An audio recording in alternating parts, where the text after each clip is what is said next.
հայ առաքելական եկեղեցու շուրջ ստեղծված իրավիճակի վերաբերյալ բազմաթիվ այսպես գնահատականներ եք հնչեցրել, դիրքորոշում,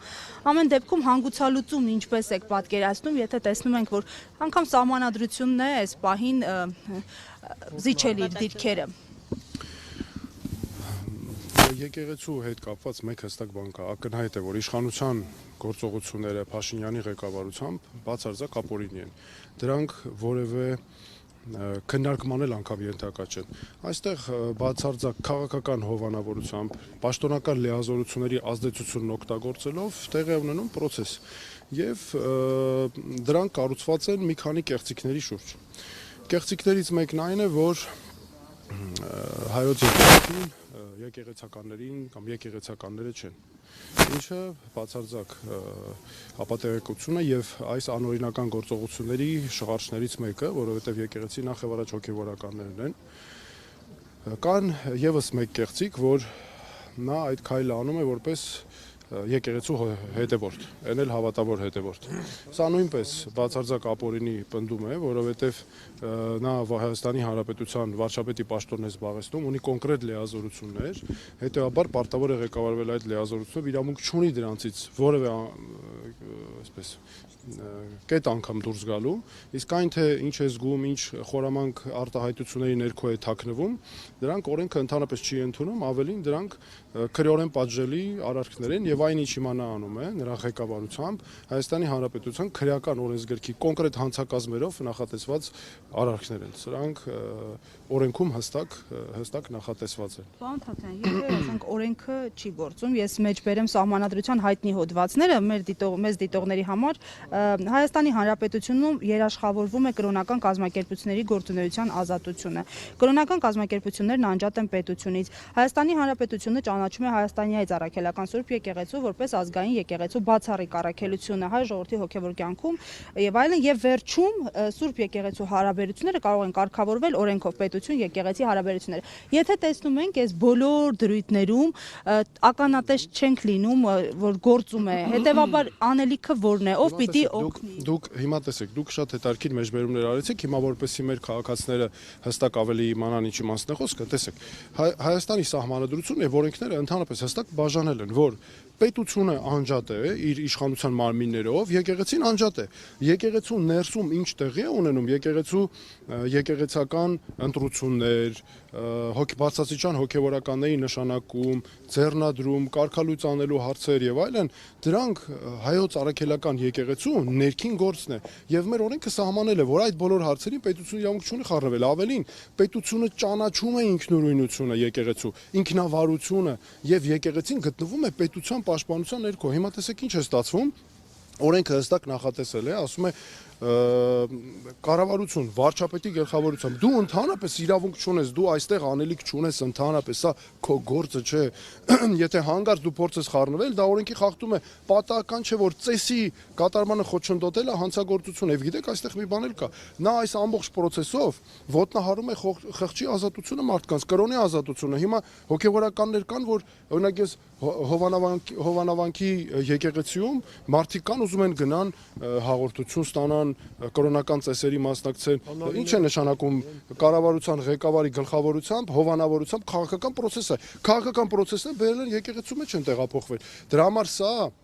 այս քաղաքականությունը սև ու սպիտակը եկեղեցի բերելու քաղաքականությունը եւ տեսեք ինչ է լինում, չէ՞։ Մի հատ հələ դուք տեսեք այսպես կեղծ լինելու աստիճանը։ Ասում է բանը Ստեփան Ասատրյանի հետ կապված, ասում եք նա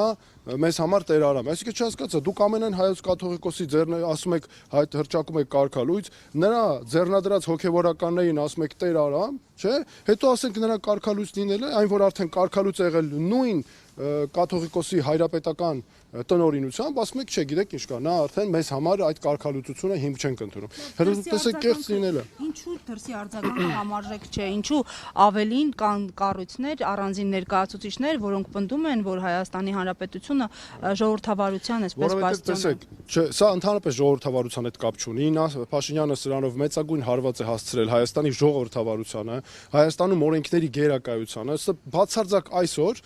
կղզիացրել է մի տարածք է առանձնացրել, որտեղ օրենքները Հայաստանի չեն գործում։ Գործում են նրա անձնական քաղաքական համոզմունքներն ու կուսակցական ժողովների չգիտեմ, կարգերը։ Ինչ կապ ունի սա Հայաստանի օրենքների հետ։ Ամբողջ աշխարհին էլ այո, մենք հստակ պետք է սա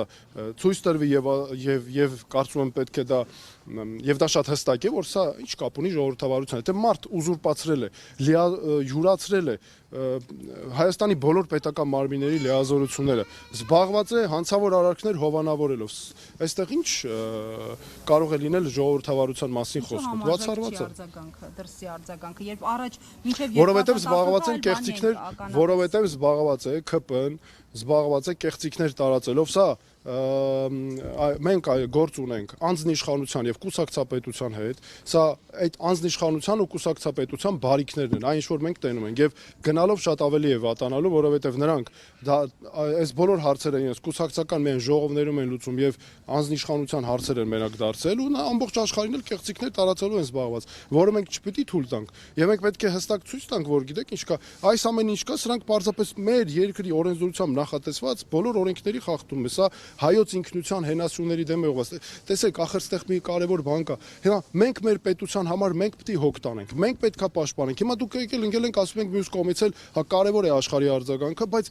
մեծ հաշվով մեր պետականության մասին մենք պետք է հոգ տանենք։ Տեսեք, նա ինչ է ասում։ Նա ինչ է անում։ Բաժանել են մարդկանց իրար մեջ, նորից թշնամացնում են։ Հիմա անցել են մեր պետականության համար ամենավտանգավոր մասին, չէ՞։ Հոգևորը գործող հոգևորականների են գտնում, նրանց միջոցով սադրում են, մարդկանց իրար դեմ են հանել, հələ նայեք, բաժանվել են խմբերի, հովանամանքը դարձել են իրենց ինչ-որ մի հատ միջնաբերդ են դարձրել, ինչ են արել, պայքարում են հայ ժողովրդի դեմ, պայքարում են հայոց պետականության դեմ։ Տեսեք ինչ է, մենք ժողովուրդ ջան, մենք մեզ թշնամի չենք, մենք մի ժողովուրդ ենք, մենք հայ հասարակությունն ենք, մեր բոլոր քաղաքացիներով, մեր բոլոր ընկերներով, մենք ո՞նց կարող ենք իրար նկատմամբ այսպես վերաբերվել։ Իսկ դա ինչի է այս մարդը անում, որովհետև իրեն դա պետք է իշխանություն պահպանելու եւ ամենակարևորը ադրբեջանական պահանջները կատարելու համար։ Այս ամենը ադրբեջանական պահանջների կատարման ուղիղ, այսպես գրավականն է, նա դրանով ցույց է տալի ավելի, այսպես ցույց է տալի, թե ինչ աստիճան է պատրաստ ընդունակ կատարելու պահանջները։ Հələ եկեք օրերով համեմատենք Փաշինյան Փաշազադե, այս Փաշինյան Փաշազադե գործում են իրար թև թիկունք տված։ Տեսեք, իրար թև, չէ, ասենք մեկը մի բան է անում, այս մյուսը կրկնում է։ Այս մեկը մի բան է անում, ստեղծում են իրենց ղազիատները, այստեղ սկսում է սաստկանում է աշխատանքը։ Այսինքն փաստերով ենք մենք խոսում եւ հետո երբ անդրադառնում ենք արդեն կոնկրետ գործողություններին, ստացվում է ամբողջը համընկնում է։ Տեսեք ինչ է կատարվում։ Նրանք ամբողջ աշխարհին գնում են, քարոզում են, ասում են հայոց եկեղեցին պատերազմի քարոզիչ է, 5-րդ չարասյուն է, թշնամական կառույց է, պետք է պայքարենք։ Այն նույն բանը թշնամական վերաբերմունք է սերմանվում այստեղ։ Այստեղ տեսեք ոչ միայն եկեղեցու նկատմամբ է ատելություն սերմանում, ժողովուրդը մեր ժողովրդի տարբեր մասերի իրար դեմ են հանել, մարդիկ կռվում են իրար հետ, տեսեք հովանամանքի մեր քաղաքացիները, չէ՞ որ այնտեղ որ գնում են, տեսեք իրանք մենք իրենց հետ աշխատում ենք տարբեր իրեր տեսնում ենք, մենք մի հասարակություն ենք, սենց ընկել ենք բաժան եղած, ինչքան մենք այսպես մեզ տրոհեն, այնքան մենք ավելի ենք թուլանալու հասկանում։ Այսօր վարչապետը կրկին կոչով դիմել է հավատացյալներին, մեջբերում եմ ասել է, որ Մայրաթոր Սուրբ Էջմիածինը կտրիչ Ներսիսյանից եւ նրա խմբակից ազատելուց առաջ պետք է հոգեվոր եւ բարոյական իմաստով արժանի լինենք մեր սրբության սրբոցին։ Սրանք անօրինական արարքներ են, ապօրինի արարքների կոչ է, ես կոչ եմ անում մեր ժողովրդին, որպեսզի չտրվեն սադրանքների, նրանք չներգրավեն որևէ նման ապօրինի արարքների, սա պատասխանատվություն առաջացնող, անգամ քրեական պատիժ ենթադրող անգամ որ հենց քրեական պատիժ ենթադրող արարքներ են, այնպես որ ես դիմում եմ մեր հասարակությանը, որպեսզի այն նման սադրիչ արտահայտությունների հանգարց այսպես դուր չտան եւ մեր ամենակարևորներից, մեր իրավապահ մարմիններին եմ ես դիմում։ Ժողովուրդ ջան, տղերք, ձեզ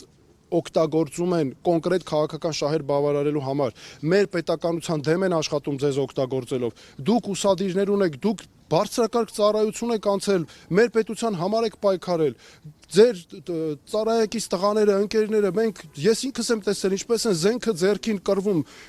կյանք են տվել մեր երկրի համար, հոգևորականների հետ միասին։ Ոնց կարող եք դուք թույլ տալ, որ այս մարդը ձեզ օգտագործի։ Ես զարմանում եմ, ոնց կարելի է թույլ տալ մեր իրավապահ մարմինները, որ հանկարծ դրանց օգտագործենք։ Սա թասիբի հարց է, չէ՞, ասենք։ Պատկերացեք, մեր հայ ժողովրդով մենք այսքան բազմադարյա պատմություն ունենք, ու մեկ էլ թողում ենք ինչ որ մեկ եկել այդ քաղաքական շահերը, որ անընդհատ ադրբեջաներ ուսին sense տմտմբացնի ասի, «Բա ինչ լավ ես անում, ապրես դու»։ Մեր թույլ տանք, որ մեր պետականությունը քայքայեն, բայց սա գիտեք որ գիշերը մարդ չի կարող քնի, թասիբից բանես չի լինում, ասենք ասում ես ոնց կարող է մեր բազմադարի այսքան հաղթանակներ ունեցող հայ ժողովրդին բերել են այսպես մի հատ կապել են այս ամեն ինչը մեր վրա, մեկ-մեկ անընդհատ սերմանում են, որ դուք անճար եք, չես կարող, սրանից է չէ գալիս, որ դուք արժանի եք սրան, ավելին արժանի չեք եւ այլն։ Այնպես որ ես կոչ եմ անում չտրվել այս անօրինական արարքների կոչերին, որը պարակտում է, քանդում է մեր պետությունն ու եկեղեցին։